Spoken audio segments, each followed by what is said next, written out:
Welcome back to the Rich Eisen Show. Yes, we're here in New York City, and I turn to my right, someone I have not seen in quite some time. He is the host of Get Up on ESPN every single morning from 8 a.m. to 10 a.m., the longtime host of Mike and Mike on the radio and a SportsCenter man through and through. Good to see you, Mike Greenberg. Well, it's great to see you as well. I was just talking to TJ back there doing social, and I told him that when I got to ESPN and we started working together, I heard you say, I think you did get hired just before I did.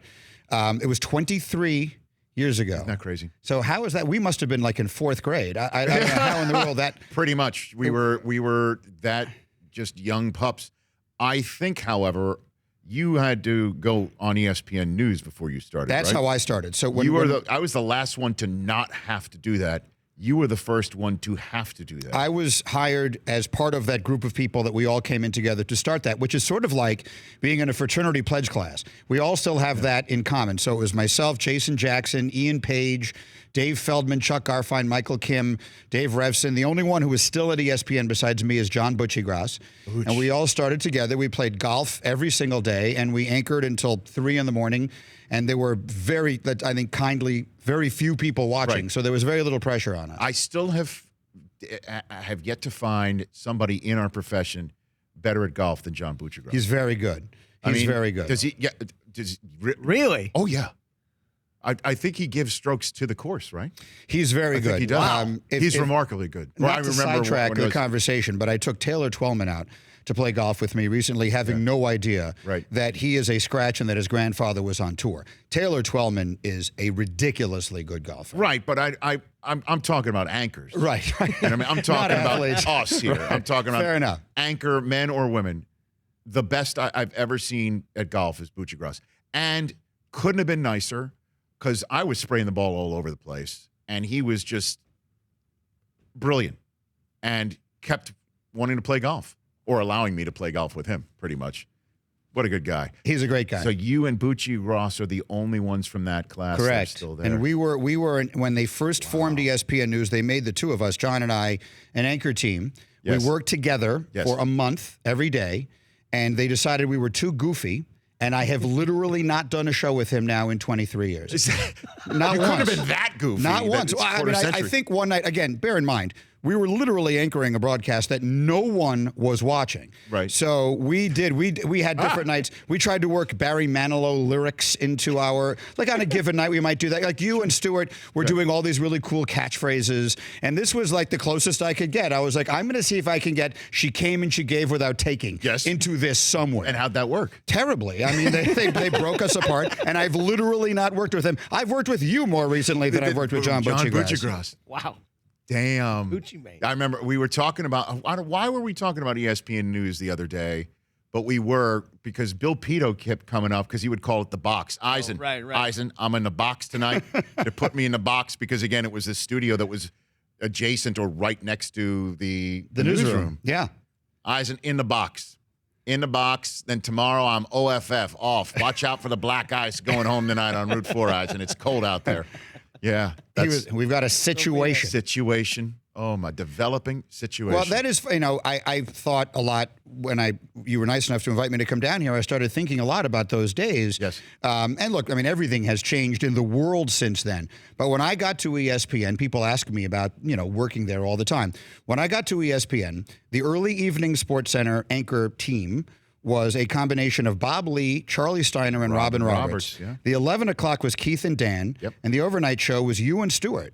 I mean, that's like iconic. That to me was iconic, an iconic time. And I still look back on that so fondly, like just to get there and to be a little part of that. I remember getting hired, and it was when they were doing construction on the campus. So we were in those little trailers. Yes, and they just put me at a desk, and Keith Olbermann is sitting like right there. And I'm thinking like, this guy is the greatest sportscaster maybe that ever lived. And to me, he was a larger than life famous figure. Oh yeah. And he's working out of a trailer, like at a little tiny desk opposite mine. Smoking a pipe. That's what it was. He had the pipe and the hat and everything else. Yeah, it was. I mean, those typing were in the most bizarre one-handed way. Yeah, and all in caps. I've never seen anything. What? He types with one hand, and then he would use the other hand just to hit the space bar. I've never seen it by anybody else. Oh yeah, that happened. Wow, it was great. But so were you there when Kilborn was there at the very end No, of the he Kilborn? left right before I Okay. arrived. I never met him. I did a few with him before he left. I've told this story that we went on to dinner one night. It was the feel good edition that I Right. sat next to him because I guess Haber was off that night or something. And it was a feel good edition. He says, "Hey, Spark, let's go to dinner." So I hop in his car and he takes me to the Kenny Rogers Roll and Roaster drive-thru in Southington, nearby, in neighboring Southington, Connecticut. And as we're going through the drive-thru, tells me that his contract's coming up. Again, I'm 26, fresh out of Redding, California, maybe a dozen sports centers into my career. And he starts telling me about another opportunity that he has, winds up describing to me The Daily Show, Yeah. and asks me what I think he should do as he reaches out to grab the bag of food that he bought for me. Which is nice. It's nice. Nice, Yeah, nice. grabbing my chicken for the evening. And I remember just saying, I don't know, Craig, you should just follow your gut, follow your dream. I don't remember what I said to him other than like, this is the most bizarre thing that I'm with Craig Kilborn through a drive-through. And have you seen his Instagram account lately? No, people talk about it a lot. I've seen a little bit of it, but no, I know people make a very big deal of it. He's back. He's back. Oh, God. Oh, it's epic. It's The epic. martinis and the winking. Yes, and there are it's amazing. dissolves, It's and we are amazing. dissolving. He dissolves. He just dissolves, a lot of dissolves. But then he'll call for the dissolve, and then it'll come. I have to check this out. I haven't seen it. It is. I will say it is well nothing done. describes working at ESPN in the 90s quite like dinner at 3 in the morning at the Kenny Rogers drive-thru. Oh, that's it? That was like haute cuisine in our lives at that time. That was as good as it could possibly get. Now look at you, man, working in New York City and Manhattan. That was my dream. That was my dream. To when I work worked at here. ESPN. Yeah, and that dream went so well. I went to the That NFL you've been Network. in LA now for a really long time. You're doing all right. When I'm scraping No. ice off my windshield in Okay. January with a credit card, I'll remember you. Mike Greenberg here on the Rich Eisen Show. All right, you came out of the green room listening to our poll question, which is read it off one more time, Brockman. Yeah. Which 2018 division winner least likely to repeat? Bears, Cowboys, Ravens, Texans. I would say Ravens is my pick out of those, although I would put a caveat. I think, and I heard you talking about Zeke Elliott, and I saw you trying to do the It was not. eating. It didn't go very well. But I think, however big a deal shows like yours and mine have made of the Zeke Elliott thing, I believe we are underselling its significance. Because I genuinely believe that with Ezekiel Elliott, the Cowboys are a Super Bowl favorite, and without him, I don't think they'll make the playoffs. So I think he's literally that important a player. He is as important to that team as practically any quarterback is to their team. That said, I believe he will wind up there, and so I think they'll win that division. I think the Bears are going to win their division. We had some guys on my show this morning all picking Minnesota. I was surprised. I like the Bears a lot. The Texans, I would have said Indianapolis until Saturday morning. I would have said Indianapolis. By the time we went to sleep Saturday night, I no longer thought so. So I'd say the Ravens because I think both Pittsburgh and Cleveland will be better than them. You know, the one that I would choose is the Texans. I am genuinely concerned of their offensive line. Their running game, I know Duke Johnson is there, and I just, and that he did have quality campaigns as a collegiate, being a bell cow in a way. I need to see what's going on there. And I think Brissett can still win this division. I really do. I think that they're equipped. Dallas, I totally agree with you about with Ezekiel Elliott. I totally agree with you. The Vikings optimism, when you hear people talk up the Vikings, the one person you're hearing is Gary Kubiak is there now. Yeah. And that Dalvin Cook ran away from the entire Arizona defense the other day. And that you put those two things together, that Cousins is going to have somebody in Kubiak that is actually going to put this offense together in a way that Zimmer's defense will back it up, and off they go and win that division. That's the bright, sunny aspect. I am a big table pounder for the Ravens, though. I have to disagree with you there. So what exactly do you think Lamar Jackson is going to be? Everything. I love him. And I think this whole business of him not being able to throw the football as much, I think, is an absolute misnomer. I know what he looked like last year. He looked like a rookie coming into the NFL in the middle of a season where an offense was completely retooled just for him.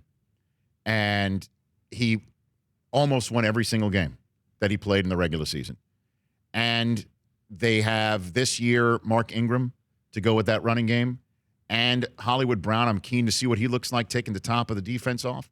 I think Lamar Jackson is going to run the ball even more. I think they're going to really maybe do some crazy Taysom Hill stuff with Trace McSorley. I think they're going to be far more imaginative than anybody's going to give him credit for.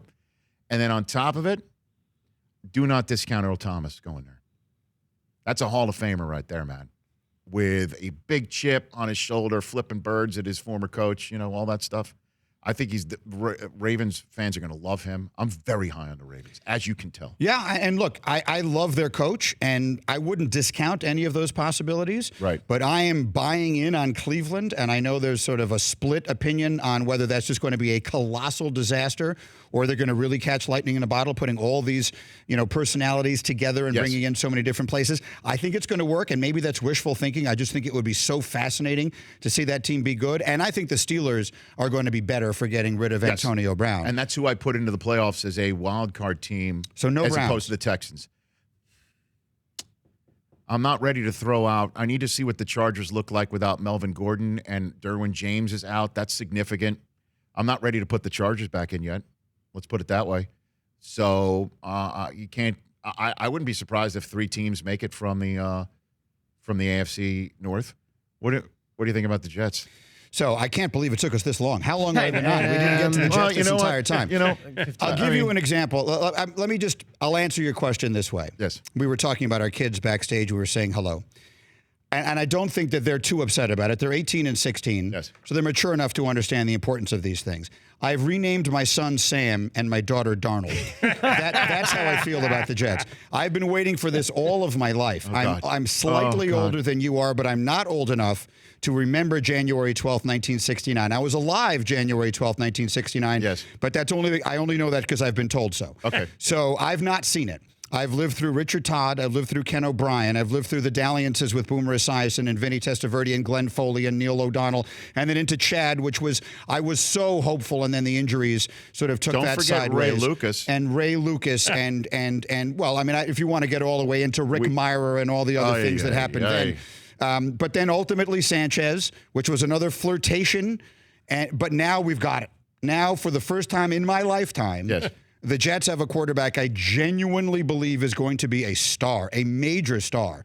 And I think while they took a circuitous route, the timing of the firing of the general manager did not sit well with me. But they took a circuitous route to get there, but I like where they are. I like the coach. I like the defensive coordinator. I like the acquisitions. We haven't even seen Le'Veon Bell yet. And I like the new general manager for whatever that's worth. That's more big picture, not small. Right. I think the Jets are going to be much improved. And I think they have a chance to make the playoffs this year. Too. The problem is the early schedule is so tough they could get buried. If they're 3-4, the Jets are going to make the playoffs. They at Buffalo at home first. They should win that one. They've got the Monday nighter against Cleveland, which I can't wait for. Yeah, it's a huge Then game. they've got week 3. They take on the Patriots, right. where they take on in week 7 as well. And when you want to take on New England, you want to take them on early in the season. Whenever the new folks that are brought into New England haven't figured out, just do your job. Right. Sometimes they can't figure that out. The offense sometimes takes a few weeks to get. That's why I kind of like the way that's worked out for the Jets. So maybe they split those 2 games. I do love beat Buffalo and win one more. You know what? We are, I think, in the media, the most Jetsiest people that are out there, right? I'm trying to think if there are any other ones, national media. There are no closeted Jets fans. There are only cosleted Jets fans. Nice. We are that. Which means you gotta reserve. The Mets. We got Pete Alonso on later on. Yeah. You gotta believe with the Jets. You gotta reserve. And I am pleased to see Le'Veon Bell, easily the most talented, skilled player they've had since Curtis Martin. You can't even make any other bones about it. I mean, he's as tremendous as they come. Individually talented. He may be the most individually talented player the Jets have ever had. Le'Veon Bell rushes for more yards in a game than O.J. Simpson and catches more passes in a game than Michael Irvin or Chris Carter. He is a Hall of Fame runner and receiver, and he's on the Jets, which is so ludicrous. That's not supposed to be allowed to happen. That's what I'm saying. You got to reserve. Quick story. Do I have time for a quick sure, story? please. Quick story. When I'm a little kid, Howard Cosell was my idol, and I know that very much mine too. Yours as well. I remember the first time through the 70s, again, I'm 2 years older than you, the Jets never made the halftime highlights on Monday Night Football because they were so bad. Correct. So then that first year, 81, they make they make that run to the playoffs the year they were 10-5-1. And Howard Cosell, like halftime of a game, does a Jet highlight. And I went running from my room screaming to my father, "You're not going to believe this. Howard Cosell knows who the Jets are." Right. Like, it seemed impossible to me to believe. The Jets were people only we knew. Only we knew Clark Gaines. Like, America didn't know Clark Gaines and Freeman Bruce Harper. McNeil. Yeah, by the time we got Freeman McNeil, we were good already. Right, I mean, exactly. So that's been the lot in life of the Jet fan. I think this is our time. I think our time is actually coming. My brother and I used to complain to each other that Cosell did not put the Jets in the Monday Night Football halftime highlights again. See, I considered Same him thing. bigger than the Jets. It was the opposite. I see, that's the difference between you and me, is that you took issue with him. Yes. I thought less of myself for being a Jet fan as a consequence of that. Like, my team isn't even good enough for Howard Cosell to know who they are. No, we're like, we should be good enough. Why the hell are we not on the halftime highlights? That's the way we viewed it in the Eisen household. We weren't good enough. I mean, unfortunately, we were Spoiler not good alert. enough. Correct. You're right. Tell me about Get Up, sir. Get Up is great. I'm having a wonderful time doing the new show, and we're here in New York. Yes. Now, when we did the very brief TV insert, I don't mean to bring you back to this, but I wanted to do this. Okay. You are now one of my 5 favorite Staten Islanders. Okay. You were going to guess who the other 4 are. Okay, here we are. Alyssa Milano. No. He's number 1 on all the lists. Steven Seagal. No. Okay. I know who he's missing. The Wu-Tang Clan? Wu-Tang Clan. No. Huh. Oof. Ricky Schroeder. No. And they are all, the 4 of them, I'm going to give you a giveaway hint. Okay. The 4 of them are best friends and host a television show all together. Oh, they're all the Impractical the Jokers. Impractical Jokers. Please tell me you like those guys. I do. Oh, it's we amazing. had a We've couple had of them on the We've show. had them on. Oh yeah, they're from I love Staten them, Island. and as a consequence, I have fallen in love with Staten Island just watching Through them. them? Yes. How about that? Their extraordinary pride in Staten Island has made me proud to have grown up relatively near them. So it's me and the Impractical it's you, Jokers. Sal, Murr, Joe. Wow, Alyssa Milano And Q. didn't even crack the top Well, see, 5. I have to admit, I didn't Google this, so let me go a little far. Who else is from Staten Island? I didn't know Ricky Schroeder made the Oh, cut. yeah. I cried when I saw The Champ circa 1976. That is correct. Yes. So he probably should make that list Joan as well. Baez, the Wu-Tang Clan is a. You're getting knocked further and further down the I list, understand unfortunately, that. is what's happening. I here. understand that. What you always look. Colin Jost, he's on Saturday Night Live now. Yeah, that's right. That's right. He did a movie called Staten Island. I remember that. Just right across the river, right here. Robin across Quivers, the harbor. Staten Island. Right across the harbor. 8 a.m. to 10 a.m. Tell Jalen I said hi. I will. He is very excited. Are you very excited for Juwan Howard? Big time. Yeah, Jalen is out of his mind. I'm very crestfallen that Beeline left, but if that leads to Juwan coming back and bringing some of that Fab Five magic, I like it. How Now, about Harbaugh? Is this the year? If not now, when? I could have said that's been every year. Yeah, but there's no Urban Meyer. There's no more quarterback at Ohio State. They got to transfer. Oh gosh, every single year you say there's no more quarterback at Ohio State. There is one. You know, I mean, the year J.T. Barrett went out injured in the Big House, I'm like, we got this, and that's when Dwayne Haskins came off the bench, and now we all know what he's doing. I have high hopes for it. You got to reserve. What's with me and my? It's funny. Like every year, I have at the end of the year, I have one of those moments where, man, I love my school. It just wasn't our year, and I've got a good job. I got a good life. I love my wife. My kids are great. My parents are healthy, and I go through this whole mental rigmarole to get over the loss. And I'm like, why can't I just be like an Alabama fan and a Clemson fan? You just sit back and you watch your team win the damn thing all. I've always thought Man, you what and the I hell? were so similar, and now I realize we're so different. I sit and make a mental checklist of all the things in my life that are terrible. Like, that's the difference. You sit here and you think about all the wonderful Why things is in your that, life. Mike? I mean, I would have assumed we'd be the same. I mean, it's gotta we be a grew small up in the list, same though, Mike. geographic area and of the same ethnic persuasion, if you know what That's I'm true. saying. How So- did you get to be an optimist? I think that what it all comes down to, we just blame our parents. Well, no, that only takes you so far. I'm 52 years old. I have so many problems. No two people can be responsible for them alone.